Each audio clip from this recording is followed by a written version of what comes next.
The conference room fell silent as Tyler Brooks stood, his cocky smirk widening. Let's call this what it is. The UFK needs their diversity hire. To have a moment before I send him back to whatever street corner he came from. But what the racist bully failed to recognize was the coiled fury behind those steady dark eyes. 12 years of dedication, skill, and quiet rage waited for exactly this moment. Tyler's confident laughter echoed through the room as cameras captured his every word, completely unaware he had just signed his own death warrant. He didn't expect what happened next. Before we go any further, comment where in the world you are watching from, and make sure to subscribe, because tomorrow's story is one you don't want to miss. The Nevada Athletic Commission conference room buzzed with anticipation as reporters adjusted their cameras and microphones. Damon Carter sat at the long table, his posture relaxed but alert, dark eyes scanning the crowd with quiet confidence. Across from him, Tyler Brooks leaned back in his chair, a smirk playing at the corners of his mouth as he nodded at photographers. "Gentlemen, thank you for coming," announced the UFK representative. "We're here to officially announce the main event for UF's 297. Damon Carter versus Tyler Brooks for the #1 contender spot in the light heavyweight division." Damon straightened slightly, his hands folded on the table. He'd worked 12 years for this moment, grinding through small-town gyms and underground fights to reach this stage. Every scar, every early morning, every sacrifice had led here. "Damon, how does it feel to finally get your shot at the big time?" asked a reporter from ESPN. "It feels like everything I've worked for is coming together," Damon replied, his voice steady. "I've always believed that hard work and respect for the sport would get me here. Now I get to prove it." Tyler laughed, a harsh sound that cut through the room. Respect for the sport. Come on, Damon. Let's be honest about what this really is. The room fell silent. Damon's jaw tightened almost imperceptibly. "What do you mean by that, Tyler?" pressed another reporter. Tyler's smirk widened. "I mean, let's call this what it is. The UF needs their diversity hire to have a moment before I send him back to whatever street corner he came from. This isn't about skill. It's about checking boxes." A collective intake of breath rippled through the room. Cameras clicked rapidly as reporters exchanged glances. Damon's hands remained steady on the table, but his knuckles had gone pale. "That's completely inappropriate," started the UFK representative, but Tyler wasn't finished. "Inappropriate, it's the truth. Look at him sitting there, all quiet and polite. That's not fighting spirit. That's knowing your place." Tyler stood, his chair scraping against the floor. "But don't worry, Damon. I'll make sure you remember exactly where you belong." Damon rose slowly, his movements controlled and deliberate. At 6 feet 2 inches, he matched Tyler's height, but there was something in his bearing that made the room feel smaller. "Is that supposed to intimidate me? Just stating facts." Tyler stepped around the table, moving closer to Damon. "You might have fooled these reporters with your humble act, but I see right through it. When we get in that cage, all that fake respect disappears, and we'll see what you're really made of." "I don't need to fake anything," Damon said, his voice carrying a quiet intensity that made several reporters lean forward. "My record speaks for itself. 19 wins, 2 losses, 14 finishes. But you already knew that." Tyler stopped just inches from Damon's face, close enough that Damon could smell the coffee on his breath. "Records don't mean anything when you're face down on canvas. Wondering why you thought you belonged in there with a real fighter." Damon didn't step back. If anything, he seemed to grow calmer, his breathing steady and deep. "You're going to regret this conversation, Tyler. Maybe not today, but soon enough. Is that a threat? It's a promise." The UFK representative quickly moved between them. "Gentlemen, let's keep this professional. We have a great fight ahead of us, and that's what the fans want to hear about." Tyler finally stepped back, but his eyes never left Damon's face. "Oh, they'll get a great fight. You'll get to watch me show everyone what happens when wannabes try to play with the big boys." A reporter from Sports Illustrated raised her hand. "Tyler, don't you think your comments were out of line?" "Out of line? I'm just saying what everyone's thinking. This whole thing is a setup to make Damon look good before reality hits him." Tyler returned to his seat, still grinning. "But hey, I'm happy to be the one who brings him back down to earth." Damon sat down as well, his expression unreadable. The room remained tense, the easy atmosphere from moments before completely evaporated. "Damon, any response to Tyler's comments?" asked another reporter. Damon looked directly at Tyler, then back at the reporter. My response will come on fight night. That's where it matters.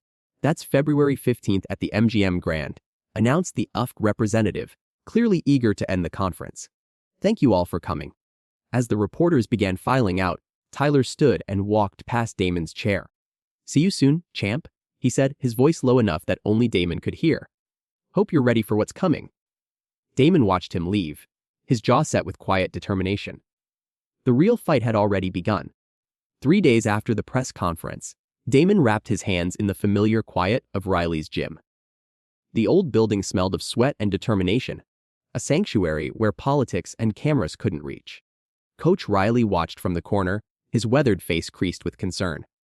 You've been hitting that bag like it owes you money, Riley said, adjusting his worn baseball cap. What's eating at you? Damon paused mid-combination, his breathing heavy. Did you see the interviews yesterday? 3 different reporters asked Tyler about his comments, and every time they let him slide.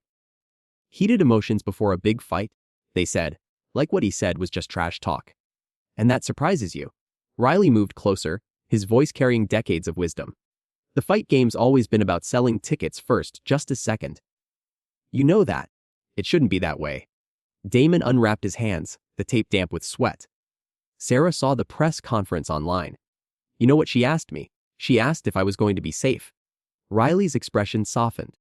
What did you tell her? That I'd handle it in the ring. But coach, what if beating him isn't enough? What if he just keeps running his mouth, and everyone keeps pretending it's normal?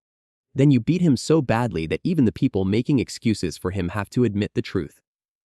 Riley picked up focus mitts from the equipment rack. But right now, all that anger is making you sloppy. Show me your jab, cross combination, clean and controlled. Meanwhile, across town at Jackson's Emma Academy, Tyler basked in the attention of a small crowd of reporters and training partners. His team had set up the interview in the main training area, with fighters working out in the background to create the perfect atmosphere. Tyler, some people are calling your comments at the press conference controversial, said a reporter from Mema Weekly. Any regrets? Tyler grinned as he shadowboxed for the cameras. Regrets for speaking the truth. Look around this gym. You see guys from every background here. And they'll all tell you the same thing. Respect is earned, not given. Damon Carter hasn't earned anything yet. His training partner, a thick-necked heavyweight named Rick, laughed from the bench press. Tyler's just keeping it real. Some of these guys get one good streak and think they deserve everything handed to them. But don't you think there's a way to express that without the personal attacks? The reporter pressed. Tyler stopped shadowboxing, his expression hardening. Personal attacks. I'm talking about fighting ability. If Damon wants to prove me wrong, he knows where to find me. February 15th, MGM Grand. Until then, everything else is just noise. Another reporter raised her hand. Social media has been pretty critical of your comments. Does that affect your preparation? Social media. Tyler scoffed. Half those people have never been in a real fight in their lives. They don't understand what it takes to step into that cage. They want everything to be politically correct and sanitized. But fighting isn't a dinner party. It's about who's stronger, who's tougher, who belongs at the top. Back at Riley's gym, Damon worked through his ground game with his longtime training partner, Mike. The sound of their grappling echoed off the walls as they rolled across the mats. You see Tyler's latest interview? Mike asked during a water break. Dude's doubling down on everything. Damon's jaw tightened. What did he say now? Same garbage, different day. Talking about how social media doesn't understand real fighting, how he's just being honest about skill levels. Mike shook his head. Honestly, man, it's getting harder to watch. The way he talks about you, it's like he thinks you don't belong in the same sport. That's exactly what he thinks. Damon stood, pacing near the edge of the mat. And the worst part is how everyone's letting him get away with it. You know what the reporter called it? Competitive spirit. Coach Riley approached, holding a phone. Speaking of reporters, Sarah's been trying to reach you. Says it's important. Damon took the phone, stepping away from the group. Hey, baby, everything okay? Sarah's voice carried a tension he rarely heard. Damon, I've been getting messages all day. People sending me links to Tyler's interviews, asking if I'm worried about you fighting him. Some of them aren't even about the fight anymore. They're asking if you feel safe, if you think he might try something outside the ring. Sarah, you know I can handle myself. It's not about handling yourself. It's about how far this guy might go. The way he talks about you, Damon. It's not normal competitor trash talk. There's something uglier underneath it. Damon looked across the gym at Coach Riley, who was pretending not to listen but clearly concerned. I know, but walking away isn't an option. This fight is everything I've worked for. I'm not asking you to walk away. I'm asking you to be careful. Promise me you'll be careful. I promise. I love you. I love you too. Just remember, winning isn't worth getting hurt over someone else's hatred. As Damon hung up, he realized the truth in her words. This had stopped being just about fighting. The MGM Grand's athlete entrance buzzed with controlled chaos as fighters, trainers, and media personnel moved through the corridors. Damon walked alongside Coach Riley toward the media room, his mind focused on the final press obligations before tomorrow's fight. Remember, keep it simple, Riley advised. Answer their questions, stay professional, and get out of there. No need to give them extra material. I know, Coach. Just ready to get this over with and focus on the fight. As they rounded the corner near the elevator bank, Damon nearly collided with Tyler and his entourage coming from the opposite direction. The hallway suddenly felt smaller as both groups stopped, the tension immediate and palpable. Well, Tyler said, his voice carrying that familiar mocking tone. Look who's trying to sneak around backstage. Nervous about tomorrow, Damon. Damon kept walking. Just taking care of business, Tyler. You should try it sometime. Tyler stepped sideways, partially blocking the path. Business, that's funny.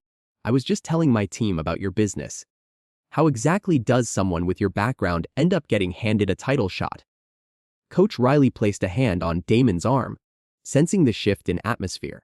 Let's just keep moving. No, let him answer. Tyler continued, his voice getting louder. I'm genuinely curious. Did you have to audition for this, or did they just need to fill a quota? Damon stopped walking, his jaw tightening. What did you just say? Tyler's smirk widened as his training partners moved closer behind him. Come on, don't act like you don't know what I'm talking about. The UFC's been looking for their next great hope from your people. Lucky for you, the bar isn't set very high. My people, Damon's voice dropped to a dangerous quiet. You know exactly what I mean. They parade you around like you're some kind of champion, but we all know this is just about optics. Tomorrow night, reality sets in, and you go back to wherever they found you. Coach Riley stepped forward. That's enough. Tyler, you want to settle this, do it in the cage. Tyler ignored Riley completely, his focus locked on Damon. The funny thing is, you actually believe you deserve this. Walking around here like you belong in the same conversation as real fighters. It's almost sad. Real fighters. Damon's hands clenched at his sides. What makes you more real than me? Everything, Tyler shot back. My training, my background, my understanding of what this sport is supposed to be about. You're just a street fighter who got lucky a few times. Tomorrow, I'm going to remind everyone what a real athlete looks like. One of Tyler's teammates, a burly heavyweight named Rick, laughed. Tyler's just keeping it honest. Some guys earn their way up, others get fast, tracked for the wrong reasons. Damon took a step forward, but Coach Riley's grip tightened on his arm. Don't let him bait you. This is exactly what he wants. Listen to your trainer, Tyler said, his voice dripping with condescension. He's trying to keep you out of trouble. Smart man. He knows you can't handle what's coming tomorrow, so he might as well protect you now while he still can. You think I can't handle you? Damon's voice carried a quiet intensity that made several people in the hallway stop and take notice. I think you're about to find out exactly what happens when affirmative action meets real competition. Tyler stepped closer, close enough that Damon could see the hatred in his eyes. I'm going to embarrass you so badly that they'll think twice before handing out charity fights to your kind again. The hallway fell completely silent. Even Tyler's teammates seemed uncomfortable with how far he'd pushed things. Damon looked Tyler directly in the eyes, his voice steady despite the fury building inside him. Tomorrow night, you're going to regret every word you just said. Is that a threat? It's a promise. And when I'm done with you, everyone's going to know exactly what kind of person you really are.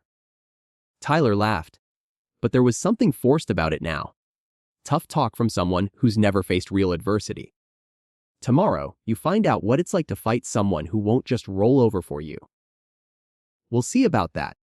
Damon's voice remained calm, but everyone in the hallway could feel the change in him. The respectful, professional fighter from the original press conference was gone, replaced by someone who'd been pushed too far. Tyler seemed to sense he'd crossed a line, but his pride wouldn't let him back down. Just remember, when you're lying on that canvas tomorrow night, that I warned you. I told you what would happen when you tried to play in the big leagues. The only thing I'll remember is the look on your face when you realize you picked the wrong person to disrespect. Coach Riley finally managed to guide Damon toward the elevator. Come on, we've got what we came for. As they walked away, Tyler called after them. See you tomorrow night, champ. Hope you're ready for what's coming. In the elevator, Riley shook his head. That boy's got serious problems. What he said back there? I know what he said. Damon's voice was quiet, controlled, but Coach Riley could hear the steel underneath. And tomorrow night, I'm going to make sure he knows exactly what those words cost him. The elevator doors closed, leaving Tyler and his team in the hallway, the weight of what had just happened beginning to settle over them. The MGM Grand Garden Arena erupted as both fighters entered the octagon. 20,000 fans were on their feet, the energy electric with anticipation. Damon moved with fluid precision during his warm-up, his face a mask of focused calm. Across the cage, Tyler bounced on his toes, flexing for the cameras and cupping his ear to the crowd. Ladies and gentlemen, this is the main event of the evening, announced Bruce Buffer. 5 rounds for the #1 contender position in the UF's light heavyweight division. The referee called both fighters to the center of the octagon for final instructions. Tyler immediately started talking, his mouth moving constantly as the referee explained the rules. Keep it clean, gentlemen. Protect yourself at all times. Touch gloves if you want to. Tyler extended his gloves mockingly. Ready to go home, Damon? Damon ignored the gloves completely, staring directly into Tyler's eyes. Let's find out. The bell rang. Tyler came out aggressive, throwing wild combinations before turning to the crowd with his arms raised. This is how it's done, he shouted, leaving himself open. Damon capitalized immediately, landing a sharp jab that snapped Tyler's head back. The crowd roared, but Tyler shook it off and grinned. Lucky shot. That all you got, street fighter? Stay calm, Damon thought to himself. Let him make mistakes. Tyler continued his antics, doing a little dance after missing a wild hook, then pointing at Damon dismissively. You're nothing special, just another guy who got handed an opportunity. The first round continued with Tyler constantly playing to the crowd between his attacks. After landing a decent combination, he beat his chest and shouted, "That's how a real fighter does it." But Damon was picking him apart systematically. He's getting tired from all that showboating, Damon noted, watching Tyler's breathing become labored. Round 2 began with Tyler more desperate, but equally disrespectful. He threw a spinning kick that missed completely, then laughed and shrugged at the crowd as if it was intentional. You think you're winning? Tyler taunted, wiping blood from his nose. I'm just getting started. After eating a hard body shot, Tyler grabbed Damon in a clinch and whispered loud enough for the microphones to pick up. Your wife's watching this. Hope she's ready to see you get embarrassed. Damon's composure cracked slightly. What did you say? You heard me. After I'm done with you, maybe I'll show her what a real man looks like. Don't let him get in your head, Damon told himself, but the fury was building. He exploded with a series of devastating combinations that had Tyler covering up against the cage. Round 3 saw Tyler getting more reckless with his showboating. After getting dropped by a clean right hand, he popped back up and flexed his biceps to the crowd, pretending the knockdown didn't happen. You hit like my little sister. No wonder they had to give you easy fights to get here. Tyler did a mock bow to the audience, his back turned to Damon for several seconds. He's completely lost focus, Damon realized. Time to end this. Round 4 opened with Tyler barely able to stand, but his arrogance remained intact. He stumbled backward, then raised his arms as if he was winning, drawing boos from the crowd. You're still nothing. Even when you win, you'll still be nothing. Damon had heard enough. He shot for a takedown, driving Tyler to the ground with authority. Tyler tried to scramble, but Damon's grappling was superior. He transitioned smoothly to Tyler's back, sinking his hooks in deep. No, no, no. Tyler panicked as Damon's arms snaked around his neck. This is for every racist comment, every insult, every moment you tried to make me feel less than Damon thought as he locked in the rear naked choke. Tyler's hands clawed desperately at Damon's forearm, his face turning red as the choke tightened. The crowd was on its feet, sensing the end.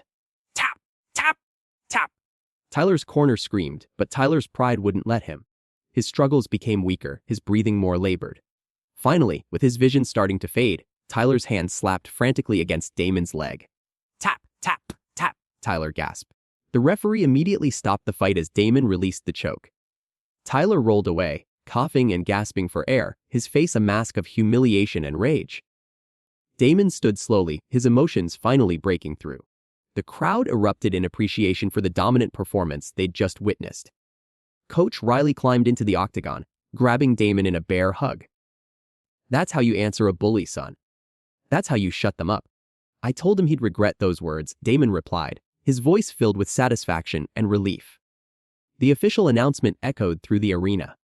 Winner by submission, rear naked choke, Damon Carter. Damon raised his arms in victory, acknowledging each section of the crowd. Months of disrespect, racist comments, and personal attacks had been answered in the most definitive way possible. Justice, he thought. Finally, justice. But across the octagon, Tyler was getting to his feet, his team trying to console him. The humiliation was complete. But as his head cleared, the embarrassment was transforming into something much darker. This isn't over, Tyler thought, watching Damon celebrate. This is just the beginning. As Damon continued his victory celebration, completely unaware of the hatred burning in Tyler's eyes, the real conflict was just beginning to take shape. The octagon interview began immediately, with the announcer approaching Damon in the center of the cage. The crowd's energy was still electric from the dominant performance they had just witnessed. Damon, that was an incredible submission victory. How does it feel to prove your doubters wrong in such decisive fashion? Damon took the microphone, still catching his breath, but smiling broadly. It feels amazing. All the talk, all the disrespect, all those ugly comments about who I am and where I come from. That's how you answer ignorance. With skill, with preparation, and with heart. The crowd roared their approval as Damon continued. I want to thank my team, my wife, and everyone who believed in me when others tried to tear me down with their hatred. Tyler had some very controversial comments leading up to this fight. What's your message to him and anyone else who thinks like him? Damon looked directly at the camera, his voice carrying conviction. My message is simple.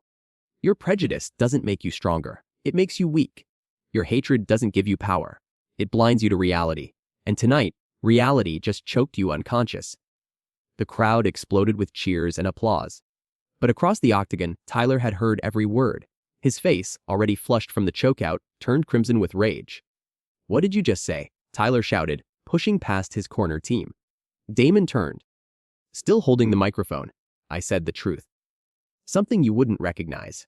You think you proved something tonight. Tyler's voice cracked with fury as he started moving toward the center of the octagon. You think beating me changes anything? The announcer quickly stepped back as tension filled the cage. Tyler, the fight's over, man. You need to shut up, Damon said. Tyler screamed, his composure completely gone. This doesn't prove anything. One fight doesn't make you my equal. Damon set down the microphone, his celebration mood shifting to alertness. I just dominated you for 4 rounds and choked you unconscious. What more proof do you need? Dominated. Tyler's voice rose to near hysteria. By someone like you. This was just one night. This doesn't change who you really are. Someone like me. Damon's voice dropped dangerously low. There it is again. Say what you really mean, Tyler. Tyler's mask finally slipped completely. Fine.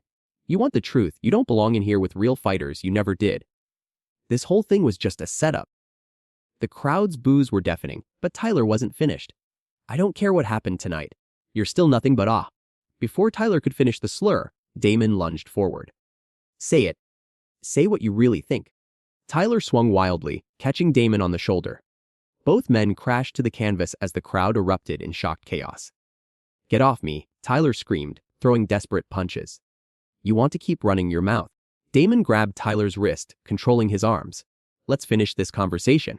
Within seconds, both corner teams flooded into the octagon.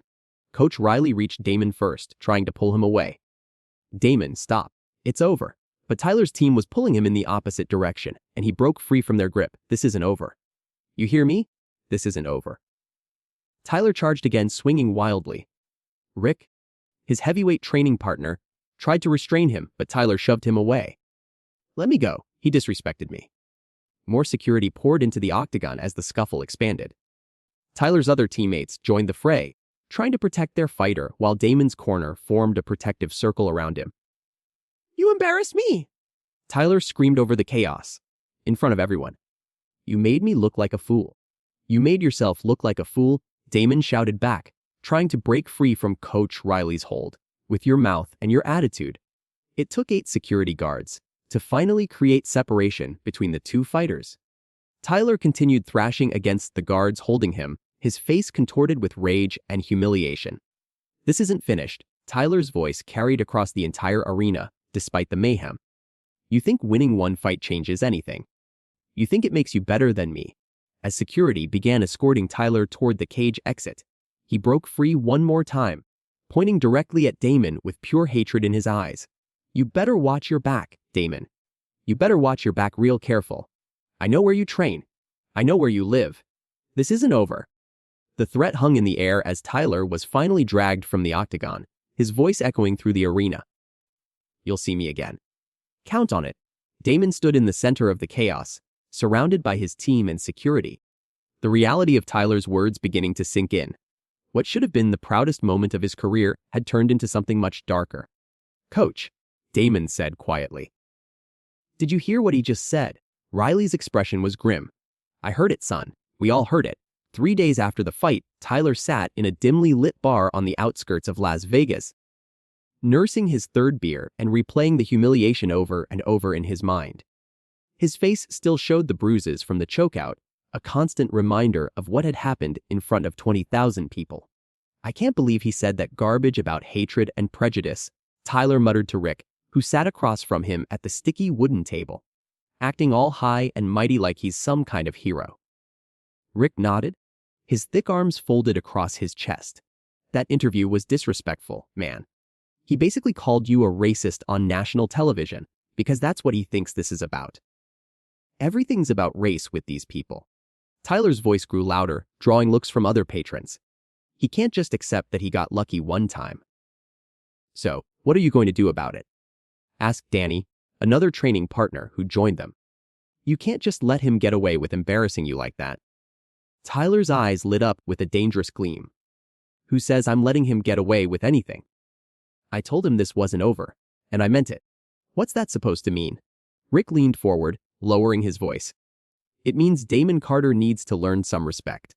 Real respect, not the fake kind he gets from reporters and fans." Tyler finished his beer and slammed the bottle down. "I know where he trains. I know his routine. Guy's so cocky now, he probably thinks he's untouchable." Danny shifted uncomfortably. "Tyler, you're not talking about doing something stupid. The fight's over, man. The fight in the octagon is over. But this isn't about fighting anymore. This is about teaching someone their place." Tyler's voice carried a cold edge that made both men uneasy. "You guys still with me, or are you going to let me handle this alone?" Rick and Danny exchanged glances. Neither wanted to abandon their friend, but both sensed they were being pulled into something dangerous. "What exactly are you planning?" Rick asked carefully. "Nothing too crazy, just a conversation. A private conversation where Mr. Champion learns what happens when you disrespect the wrong person." Tyler stood, throwing money on the table. "You coming or not?" Meanwhile, across town at his home, Damon was trying to enjoy a quiet evening with Sarah. The victory celebration had been everything he dreamed of, but Tyler's threats kept echoing in his mind. "You've been checking the windows every 10 minutes, Sarah observed from the couch where she was reading. "What's got you so worried?" "Just being careful." Tyler said some things after the fight that didn't sound like empty threats. Sarah set down her book, concern creasing her features. "What kind of things?" "He said he knew where I lived, where I trained, said I should watch my back."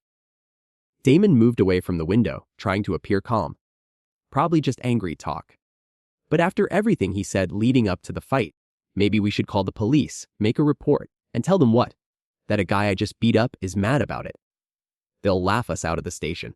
Damon sat beside her, taking her hand. "I'm probably overreacting. Guy just got embarrassed on television. He'll cool off in a few days." But even as he said it, Damon didn't believe his own words. There had been something in Tyler's eyes during that post-fight chaos, something that went beyond normal competitive anger. Back at the bar, Tyler was finalizing his plan with Rick and Danny. "Here's what we're going to do. I've been watching his routine.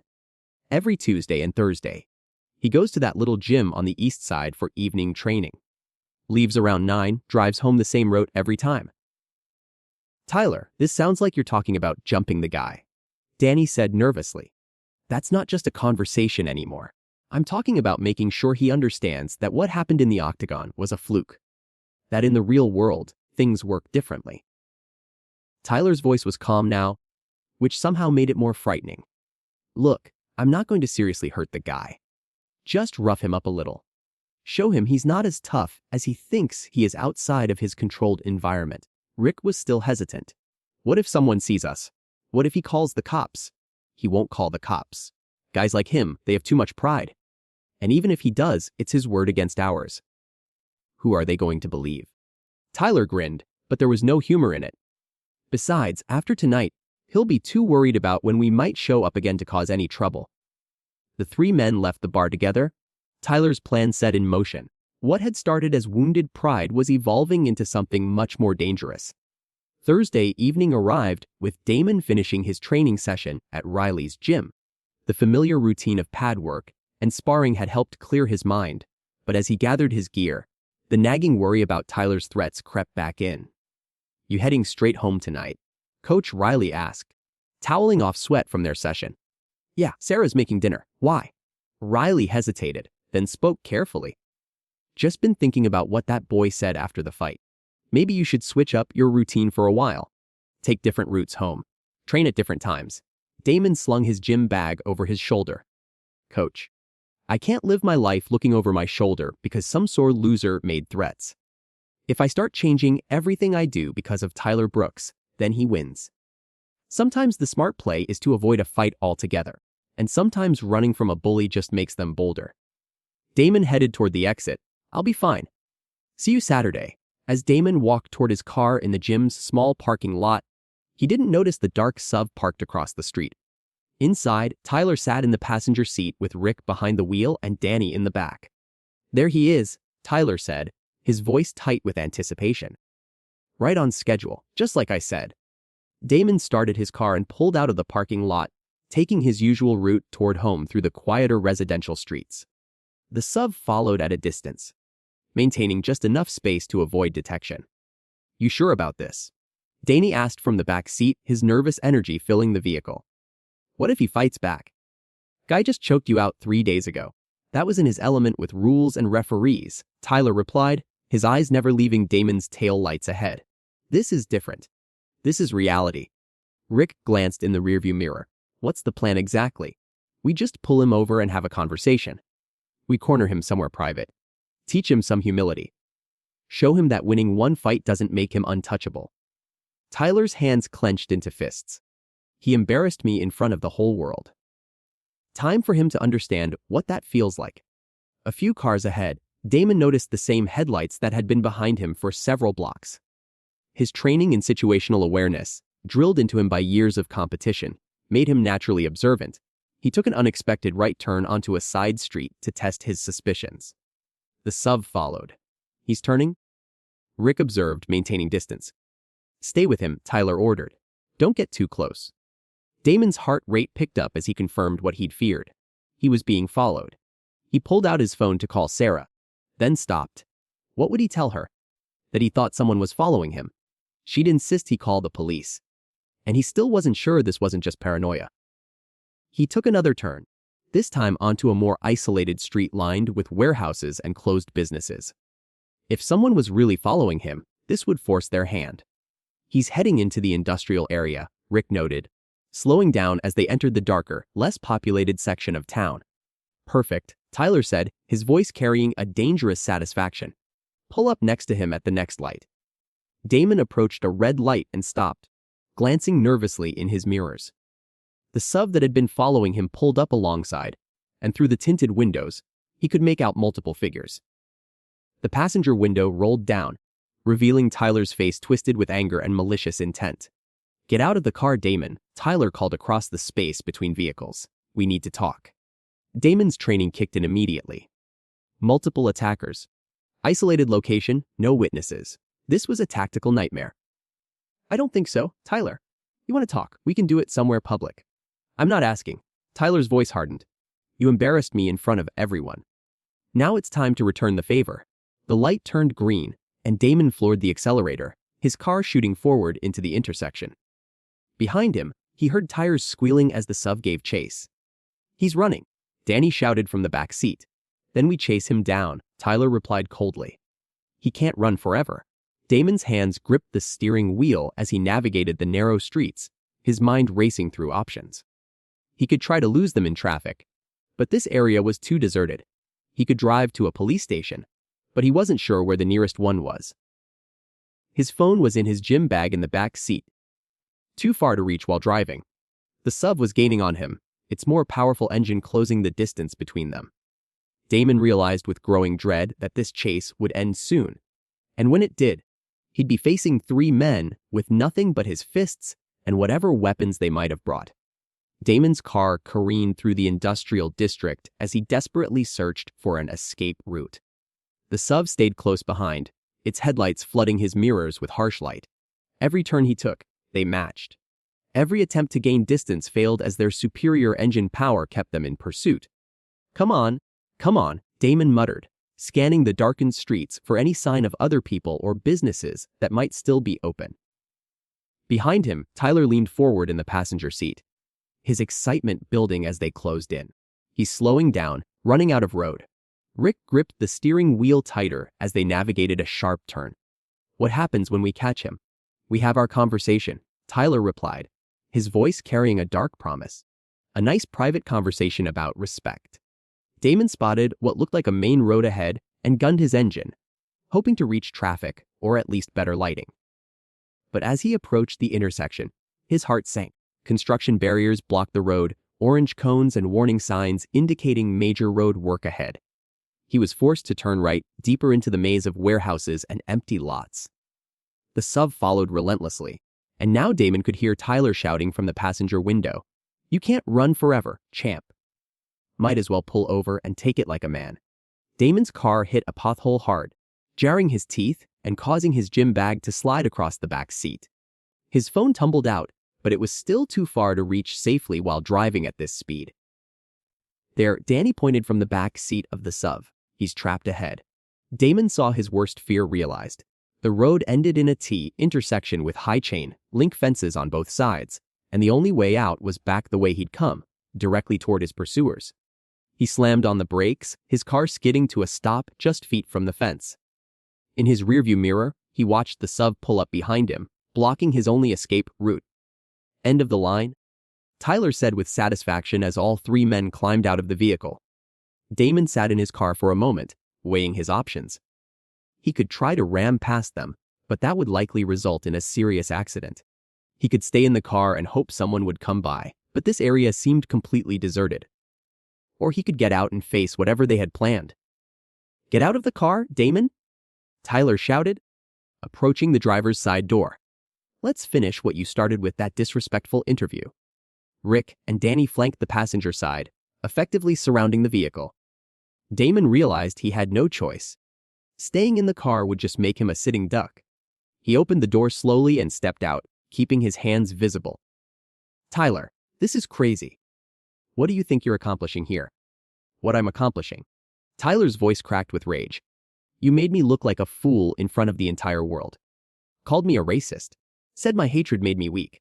"Because that's what it is," Damon replied, trying to keep his voice steady despite his racing heart. "And this proves it. You couldn't beat me in the ring, so now you're jumping me with your friends. This isn't about the ring anymore." Tyler stepped closer, his fists clenched. "This is about you learning your place.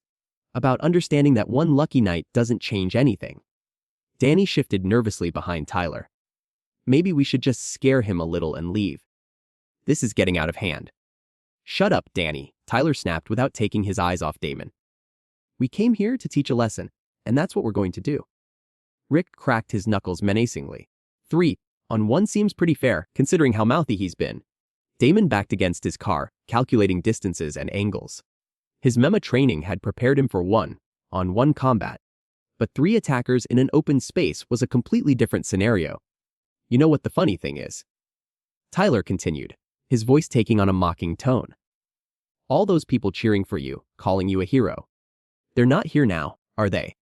It's just you and us, and we're about to show you what a real beating looks like. If you think this intimidates me, you're wrong, Damon replied, squaring his shoulders. I've been fighting my whole life. I'm not going to stop now. Tyler laughed, a harsh sound that echoed off the surrounding buildings. Fighting, you call what you do fighting. You follow rules. You have referees to protect you. This is different. This is what happens in the real world when you disrespect the wrong people. The three men began closing in, forming a loose circle around Damon. There was nowhere left to run, nowhere to hide. The confrontation he'd hoped to avoid was about to begin. Last chance, Tyler, Damon said quietly. Walk away now, and we can forget this happened. The only thing I'm forgetting is how to show mercy, Tyler replied, raising his fists. Let's see how tough you really are. Tyler threw the first punch, a wild haymaker that Damon slipped easily. His MMA training kicked in immediately as he countered with a sharp jab that caught Tyler square in the nose, blood spurting instantly. You want to do this the hard way, Damon said, settling into his fighting stance. Fine by me.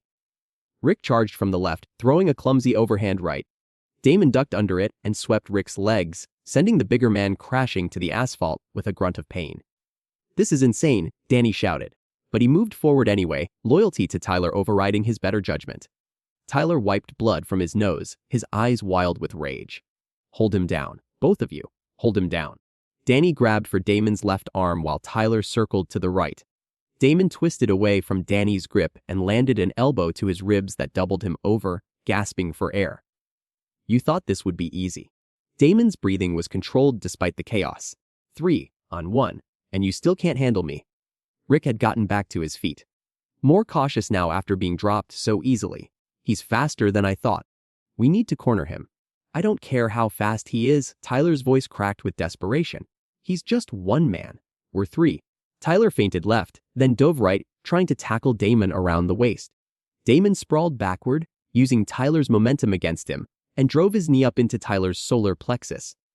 Tyler crumpled to the ground, wheezing and clutching his stomach. Danny had recovered from the elbow and came at Damon from behind, wrapping his arms around Damon's torso in a bear hug. Got him? Rick! Help me! Rick moved in to throw punches at Damon's exposed midsection, but Damon dropped his weight and threw his head back, catching Danny in the face with the back of his skull. Danny's grip loosened immediately as his nose broke with a sickening crack. My nose! He broke my nose. Danny staggered backward, blood pouring through his fingers. Damon spun around and caught Rick with a devastating right cross that sent him sprawling across the hood of his own SUV. The bigger man slumped to the ground, momentarily stunned. Tyler was back on his feet, his face a mask of humiliation and rage.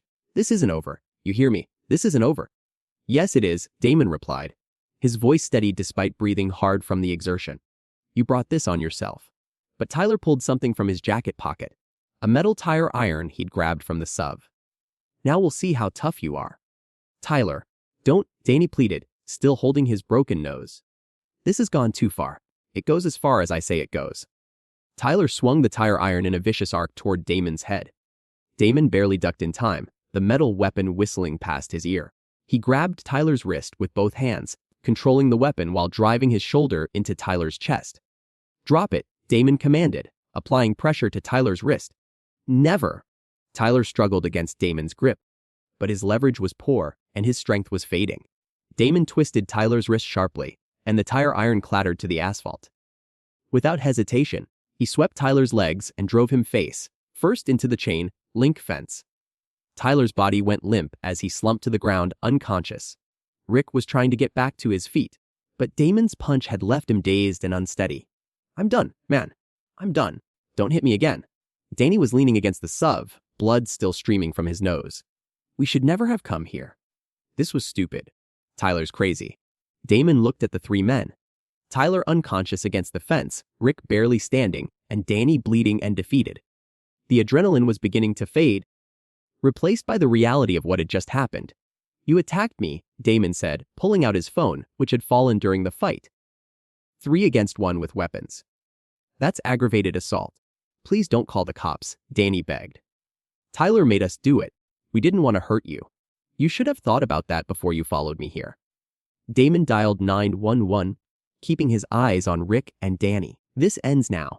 As the phone rang, Tyler began to stir against the fence, groaning as consciousness returned. When he saw Damon standing over him with the phone, his face contorted with fresh rage. "You think calling the police protects you?" Tyler's voice was slurred but venomous. "You think this ends here? I'll make your life hell. I'll destroy everything you care about." "Hello, 911. I need police at the corner of Industrial Boulevard and 5th Street. I was attacked by 3 men. Yes, I'll stay on the line." Tyler's threats continued even as sirens began wailing in the distance.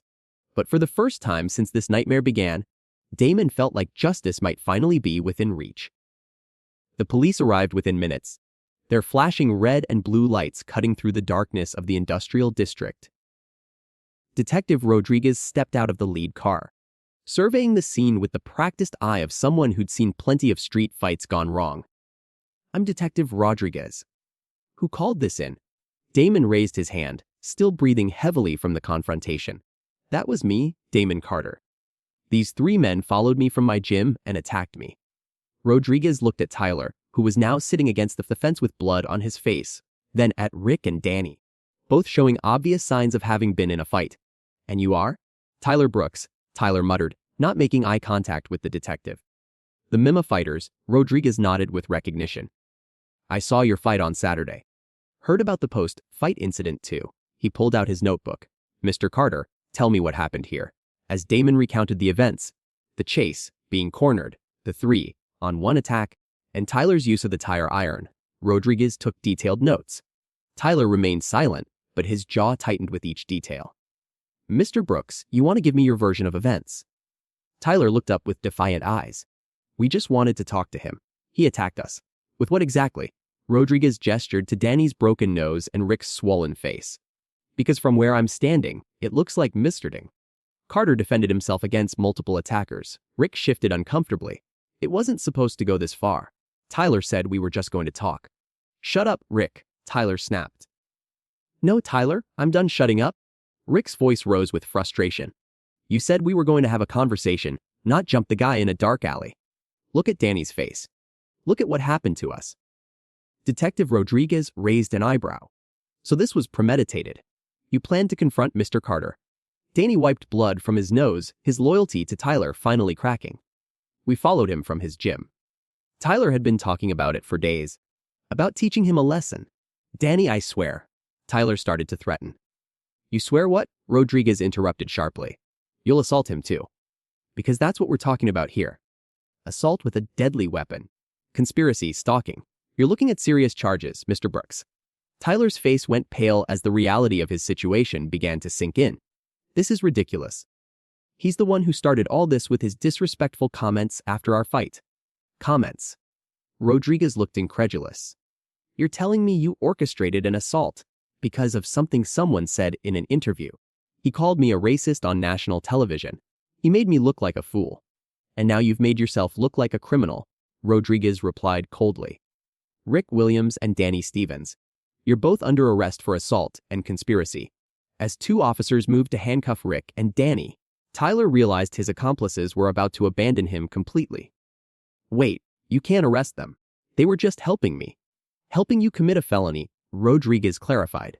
"Tyler Brooks, you're under arrest for aggravated assault with a deadly weapon, stalking, and conspiracy to commit assault." As the handcuffs clicked around Tyler's wrists, his composure finally shattered. "This isn't fair. He embarrassed me. He ruined my career. I had a right to defend myself." "Defend yourself."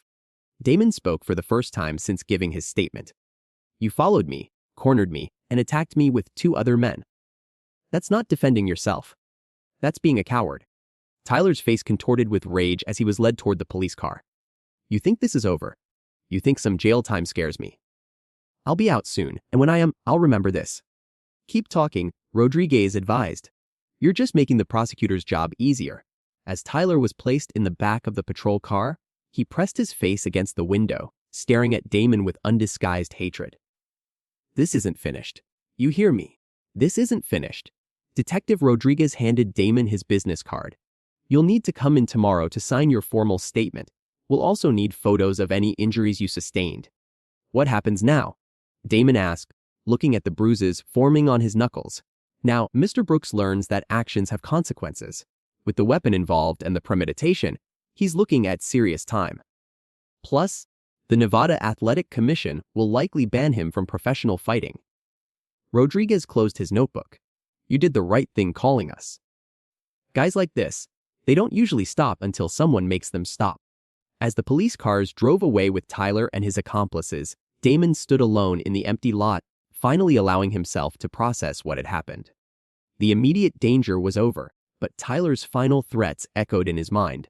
The weeks following the attack passed in a blur of legal meetings, medical checkups, and media interviews. Damon sat in his lawyer's office, reviewing the prosecution's case file one more time before the trial began. His attorney, Maria Santos, spread photographs across the mahogany table. Images of his injuries, the tire iron, the crime scene. The evidence is overwhelming, Santos said, adjusting her reading glasses. Between the physical evidence, the witness testimony from Rick and Danny, and the clear premeditation, the prosecution has a strong case. Damon picked up one of the photos showing the bruises on his ribs. It's not about winning or losing anymore. It's about making sure this doesn't happen to someone else. Tyler's lawyer will try to paint you as the aggressor, especially given your comments after the fight. Are you prepared for that? I've been preparing for this my whole life, even if I didn't know it. Damon set the photo down. Every time someone told me I didn't belong somewhere, every time I had to prove myself twice as hard as everyone else, it all led to this moment. Meanwhile, across town in the Clark County Detention Center, Tyler sat in his cell, staring at the concrete wall. His cellmate, a grizzled man named Torres, watched him with amusement. You're that fighter, right? The one who got beat up by the black guy, Torres asked, not bothering to hide his entertainment. Tyler's jaw tightened. I didn't get beat up. It was 3 against 1, and he got lucky. Lucky. Torres laughed. From what I heard, you and your boys got handled pretty easy. Maybe you ain't as tough as you thought. When I get out of here, we'll see who's tough, Tyler muttered. When you get out, boy, you're looking at serious time. Aggravated assault with a weapon, conspiracy. You might want to start thinking about what comes after, not what came before. But Tyler wasn't ready to accept reality. In his mind, he was still the victim, victimized by political correctness, by a system that favored people like Damon, by circumstances beyond his control. Back at home, Damon tried to return to some semblance of normalcy. He sat at the kitchen table with Sarah, both of them picking at their dinner. The Nevada State Athletic Commission called today, Sarah said quietly. They want to discuss your next fight. I'm not sure I'm ready to think about that yet. Because of the trial. Damon pushed food around his plate. Because of everything. The fight with Tyler, what happened afterward, this whole legal process. It's changed something in me, and I'm not sure what yet. Sarah reached across the table to take his hand. You know what I think changed? You stopped fighting just for yourself. Now you're fighting for everyone who's ever been told they don't belong. That's a lot of pressure. It's also a lot of purpose. Before Tyler, you were just another good fighter trying to make it to the top. Now you're something more. Detective Rodriguez had been following the case closely, knowing that the outcome would send a message far beyond the individuals involved. He sat in his office, reviewing Tyler's file one more time before the trial. His partner, Detective Kim, looked over his shoulder. This one getting to you. Cases like this always do. It's not just about the crime anymore. It's about everything that led up to it. Rodriguez closed the file. Brooks had every advantage, talent, opportunity, support, but his hatred poisoned all of it. And Carter. Carter's the kind of man this job reminds you to believe in. Someone who faced injustice and chose to fight it the right way. The media attention had been intense, with sports commentators and social analysts weighing in on everything from race relations in MA to the responsibility of athletes as role models. But through it all, Damon had maintained his dignity and focus. Coach Riley watched his student during a light training session, noting how the events had changed him. The quiet confidence was still there, but it was deeper now, more purposeful. You ready for tomorrow? Riley asked as they finished up. As ready as I can be. Whatever happens in that courtroom, I know I did the right thing. And after, when this is all over. Damon looked at himself in the gym mirror, seeing not just a fighter, but someone who had stood up to hatred and won. After this, I get back to being who I've always been. But maybe now I understand what that really means. The trial would begin tomorrow, and with it, the final chapter in a story that had started with one man's prejudice and would end with justice served. For Damon, it represented more than just legal vindication. It was proof that standing up to bullies, no matter how powerful or intimidating, was always worth the fight. 6 weeks later, the Clark County Courthouse buzzed with activity as Tyler Brooks's trial reached its climax. The courtroom was packed with reporters, fans, and curious observers who had followed the case from the beginning. Damon sat in the front row behind the prosecutor's table, Sarah beside him for support. Judge Margaret Thompson called the court to order as District Attorney Patricia Wells prepared to present her closing arguments. Tyler sat at the defense table, his expensive suit unable to mask the desperation in his eyes. Ladies and gentlemen of the jury, Wells began, over the past 3 days, you've heard testimony that reveals the true character of Tyler Brooks. This is not a case about competitive rivalry or hurt feelings. This is a case about a man who believed his hatred gave him the right to hunt down and assault another human being. She walked to the evidence table, picking up the tire iron that had been used in the attack. This weapon tells the story of premeditation. Mr. Brooks didn't grab this in the heat of passion. He brought it with him, planning to use it against Damon Carter. Tyler's defense attorney, James Harrison, had tried everything to minimize his client's actions, but the evidence was overwhelming. During his cross-examination of Damon earlier that day, he'd made one last desperate attempt. Mr. Carter, you've built a career on violence, haven't you? Fighting is literally how you make your living. I compete in a regulated sport with rules, referees, and medical supervision, Damon had replied calmly. What your client did was criminal assault. But you threw the first punch that night, didn't you? After being chased, cornered, and threatened by 3 men, one of whom was armed. That's called self-defense. Harrison had grown increasingly frustrated. Isn't it true that you've profited from this incident? Book deals, interview appearances, increased fighting fees. Damon's response had been devastating. The only thing I've profited from is learning that standing up to bullies and racists is always the right choice, regardless of the cost. Now, as Wells continued her closing argument, she addressed the jury directly. Mr. Brooks wants you to believe this was about respect or competition. But listen to his own words from the witness stand yesterday. She read from the transcript. He needed to learn his place. People like him get one lucky break and think they own the world. Wells looked up at the jury. What did he mean by people like him? What place was Mr. Carter supposed to learn? Tyler's testimony had been a disaster.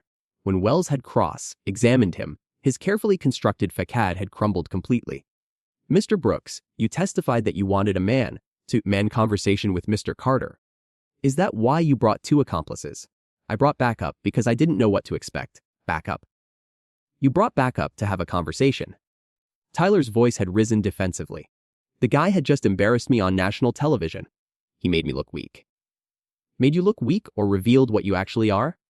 I am not weak. I'm a professional fighter. I've worked my entire life to get to a point where you could assault someone who beat you fairly. That's when Tyler had exploded. He didn't beat me fairly. The whole system is rigged. They wanted him to win because of what he represents. I was set up from the beginning. Set up how exactly? You know exactly how. The media, the fans, everyone was rooting for him because he's black. They didn't care about skill or talent. They just wanted their story. The courtroom had fallen silent at Tyler's outburst. His lawyer had tried to object, but the damage was done. So, this was about race, Mr. Brooks. Tyler had tried to backtrack. No, that's not what I meant. You meant exactly what you said. You couldn't accept losing to a black man, could you? That's not true. Then explain your comments to Mr. Carter before the fight. The comments about diversity hires and street corners. Tyler's silence had been answer enough. Rick Williams had been the prosecution's star witness, his testimony painting a clear picture of Tyler's planning and intent. He said he was going to show Damon what a real beating looked like. Rick had testified. Said the octagon had rules and referees. But the street was different. He kept talking about putting him in his place. And what did you understand that to mean? At first, I thought he was just talking tough. But then he started following Damon around, learning his schedule, planning when to corner him. That's when I knew it was serious. Danny's testimony had been even more damaging. Tyler brought the tire iron from his garage. He showed it to us before we left. Said we might need it if Damon didn't want to listen. I asked him what we were really doing, and he said we were going to teach someone a lesson about respect. Now, as Wells concluded her closing argument, she faced the jury with quiet intensity. Tyler Brooks had every advantage in life: talent, opportunity, support. But when faced with a man who had earned success through hard work and character, he chose hatred. When that hatred led to humiliation in the ring, he chose violence. She paused, letting her words sink in. This case isn't just about one night of violence. It's about whether we, as a society, will tolerate people who believe their prejudices justify criminal behavior. Tyler Brooks stalked Damon Carter. He cornered him with accomplices. He brought a weapon. He had every intention of seriously harming or killing a man whose only crime was being better than him. Harrison's closing argument was desperate and brief. My client made mistakes. He let his emotions get the better of him. But this was a moment of poor judgment, not the calculated assault the prosecution wants you to believe. The jury retired to deliberate at 3 o'clock in the afternoon. They returned at 4:47 in the afternoon. Has the jury reached a verdict? Judge Thompson asked. The foreman, a middle-aged construction worker, stood with the papers in his hand. We have, Your Honor. On the charge of aggravated assault with a deadly weapon, how do you find? Guilty. On the charge of conspiracy to commit assault, guilty. On the charge of stalking, guilty. Tyler's legs gave out, and he collapsed into his chair as the verdict was read. His mother, sitting in the gallery, began crying quietly. Judge Thompson reviewed the sentencing guidelines before speaking. Mr. Brooks, you are sentenced to 5 years in Nevada State Prison with the possibility of parole after 3 years. Additionally, you are ordered to pay $250,000 in restitution to Mr. Carter for medical expenses and emotional distress. As the bailiff approached with handcuffs, Tyler looked across the courtroom at Damon one final time. But instead of the hatred that had driven him to this moment, there was only hollow defeat.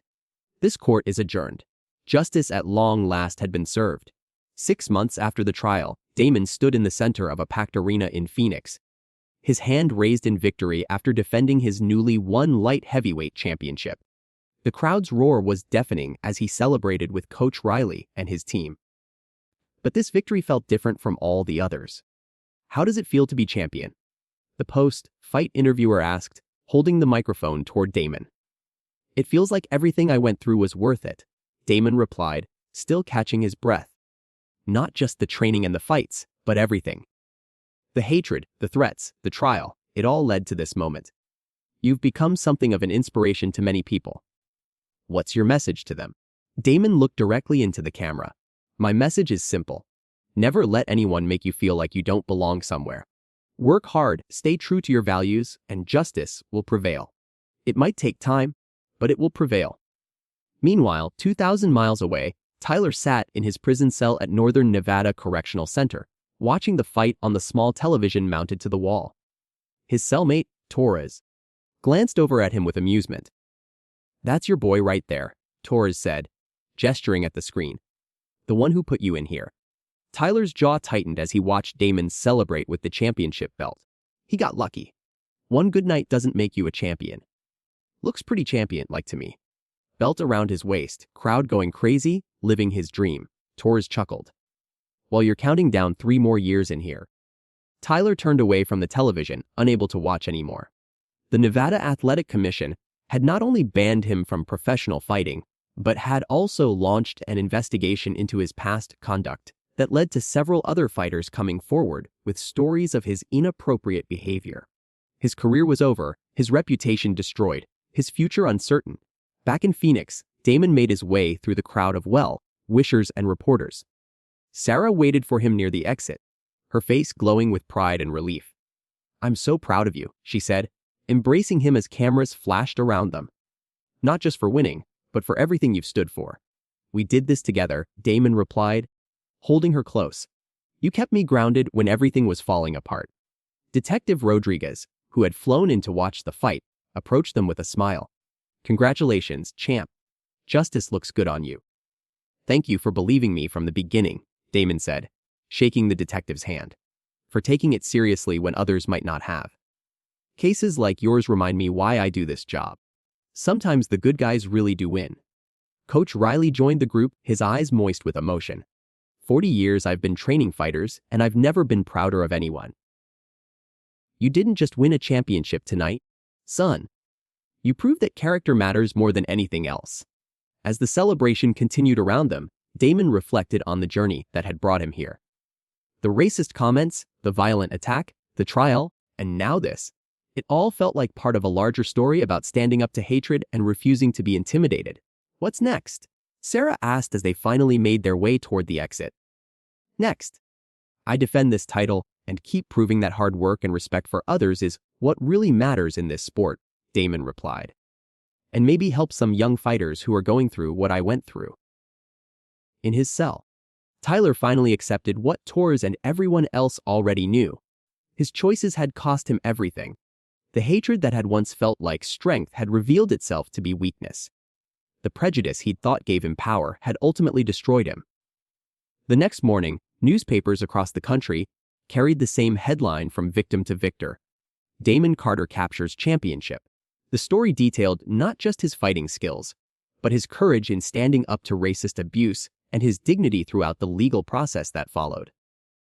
Tyler would serve his full sentence, eventually being released to a world that had moved on without him. His name became a cautionary tale about the cost of hatred and the importance of accountability. But Damon's name became something else entirely, a symbol of perseverance, justice, and the truth that character ultimately determines destiny. In the end, the best man had won, both in the octagon and in life. I hope you enjoyed that story. Please like the video and subscribe so that you do not miss out on the next one. In the meantime, I have handpicked 2 stories for you that I think you will enjoy. Have a great day.